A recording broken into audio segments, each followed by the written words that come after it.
What do the best podcast editors do?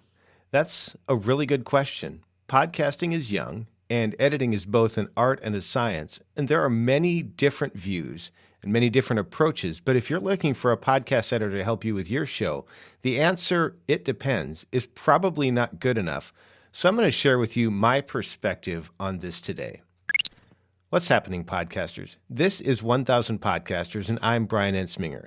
I'm a podcaster and a podcast editor, and I want to see you succeed with your podcast. I'm releasing this as both a video as well as a podcast episode, so if you prefer to watch, you can see my beautiful face on YouTube, or if you'd prefer to take it with you and listen on the go, 1000podcasters.com is the place that you can find that. Today, we're going to be talking about what podcast editors do. It seems like there's a good bit of confusion about this, so I'm going to share a little bit of light on that. But just to be aware, even though I'm going to share my perspective on this, if you're going to work with a podcast editor, I would suggest that you have a very specific conversation with your proposed editor to ensure that you know exactly what they plan to do and what their approach is and how you can best work with them. Good with that? Okay, so what does a podcast editor do? Well, truthfully, it does depend a bit on the editor and the kind of editing that you want done. But in reality, the best editors do more than just add advertisements, an intro, and an outro. There's more to it than that. However, for the sake of the conversation, we're going to first talk a little bit about the podcast editing continuum or the spectrum of podcast editing, because there are different philosophies of editing, and then we're going to talk about some of the additional things. So here's the podcast editing continuum. This is just how I view it. And we'll think about it as a continuum from left to right. If you're thinking about the left side, you might have what we call light touch editing or keep it real editing. We'll keep most, if not all, of the original recording and only fix things that are obviously wrong. In the middle, we might have something that's more along the lines of detailed editing or streamlined conversational editing. We're going to remove verbal tics, pauses that are too long, and we're going to do all that kind of stuff while preserving the natural flow of the conversation. And then off to the right, we're going to have what I think of as story flow or narrative content editing. In this style, the original recordings, often hours of tape, if you will, are chopped up and key clips are selected and arranged, a new narrative script is written, and then there's a whole lot more that goes into that. However, for most independent podcasters, the story flow editing is out of scope, and so I'm going to leave it out of this video as well. And just be aware that it is a real editing style, and there are some very good podcast editors that do this kind of stuff. It's just a little bit out of the scope of this. So what do quality podcast editors do? These only describe the different approaches to one part of what a podcast editor can do and likely should do. But it's the part where the editor is working on the dialogue. However, unless you have a team working on the audio for your podcast production, your editor might also be functioning as the mixing and mastering engineer. They may handle audio restoration and a whole lot more. So there are some additional things that many podcast editors do that maybe some others don't. And this is a typical process flow for a really good podcast editor. The first thing that they're going to do when they receive something from you is they're going to precondition the audio. And you might be wondering why I'm going so crazy in describing all of this. Preconditioning audio is where you make the audio sound as good as it possibly can before you do anything else. And here's the deal. Not every single audio recording is ever perfect. In fact, most aren't. But even if you didn't catch the best possible audio, a professional editor is going to help you get as close as you can to perfection before they start editing. In many cases, this is going to be the first step to audio production for your show. They'll be assessing the quality of the original podcast recordings. They're going to be making any needed improvements. A good podcast editor at this stage might discover that there's some persistent background noise that needs to be reduced. They may find mouth noises or clicks that might be distracting, and they may try to remove those, as well as popping P sounds or plosives. And in some cases, there may even be additional work to bring other things out of the recording to get the overall recording up to a professional level. This is a step that some podcast editors skip right over, but in my view, it's very important. In fact, I'll just tell you, in some cases, this step alone can account for 25% or more of the time that I put into editing a podcast episode because of the restoration that needs to happen. After all, post-production starts with the very first part of the podcast recording, and sometimes you have to get that fixed up a little bit before you can move on. The second stage is what I call assemble and mix.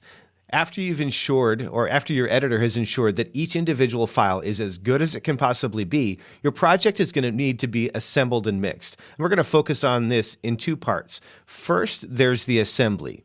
Each episode will likely have at least 3 different elements: an introduction, the main content, and then the end, or an outro. This is the typical stuff that you'll see in a podcast episode. Some productions may have more. For example, different segments, maybe multiple guests, maybe ads or sound effects, and so on. And additionally, there may even be parts of the main content that you would like to have removed. The assembly stage is where everything from each track is put together, and whatever has been flagged for removal will come out.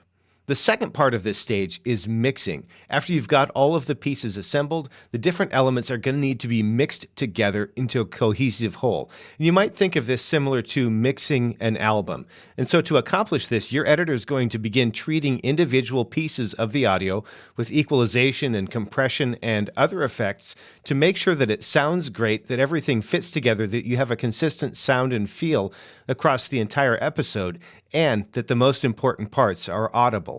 Once that part is done, we'll move on to dialogue editing. Dialogue editing is what most people often think of when they think of podcast editing, and it's certainly important. But equally important is to be very clear on exactly what kind of editing will be done. That's why I spent the time talking about that, because in this stage, we'll be removing additional distractions, we'll be taking out repeated phrases or verbal tics, distracting noises, we'll try to fix when people are talking over each other. Things like that are going to be corrected. And the most important thing to remember is that you need to be very clear on what kinds of things stay in and what kinds of things come out. And as an editor, this is where I try to pull things out without leaving my fingerprints, because in my view, the very best episodes in terms of editing are the ones that you can't tell that I was there. Number 4, we've got the final master stage. The concept of mastering is a bit of a holdover from music production, and while it's not exactly the same for podcast editing, I think that the term applies. It's in this stage that we're going to be making sure that everything is ready for publication. Any minor tweaks that are needed will be performed here, as well as some other stuff. We'll be making the final mix. Then we'll be mastering that to meet the necessary loudness targets so that it can be clearly audible at the gym or in the car or doing whatever it is that people are doing, so that it's audible and understandable in a variety of different listening environments, some of which are maybe not ideal. And then we'll also be adding the additional information to identify the file. These are called ID3 tags, and you might think of them like an album cover. It's going to let you know what's contained there. It might have a graphic, might have the name of the show and the episode and some other stuff. That's all going to happen here. The fifth thing that really good podcast editors are going to offer you is that they're not going to just be an editor. They'll also be a consultant, a trusted advisor, the person that you can call when you have a question about how to approach a recording or how to fix something that you noticed. You might discover that your editor can help you get better at recording, getting a better recording right out of the gate. They may be able to offer hints about how to create a better audio presentation. They may suggest equipment or software or services or techniques. And they can also offer answers to questions about how to fix audio problems, as well as suggest ways to improve. While your podcast editor may not be the person that you're going to ask about how to market your show, a really great podcast editor will be able to get you sounding great and provide you with the guidance you need. The very best podcast editors are really more than editors. They're one part audio editor, they're one part mix engineer, one part dialogue editor, one part mastering engineer, and one part consultant. And that's the key. These editors, these high-quality editors, are going to be able to help you with every aspect of your audio production for your podcast. Everything from recording the raw audio to final publication. They can be your key partners to help you produce your great show. That's what I try to do for my clients, and I know that there are others out there that do the same as well. If you'd like more information about the kinds of editing that I do, and if you think that we might be a good fit for each other, visit toptieraudio.com to set up a quick call. If you'd like to subscribe to this show, toptieraudio.com is the place to do that as well. And whether you're interested in me or not, I hope that you find the very best editor for you and your needs. Now go out there and make a great podcast.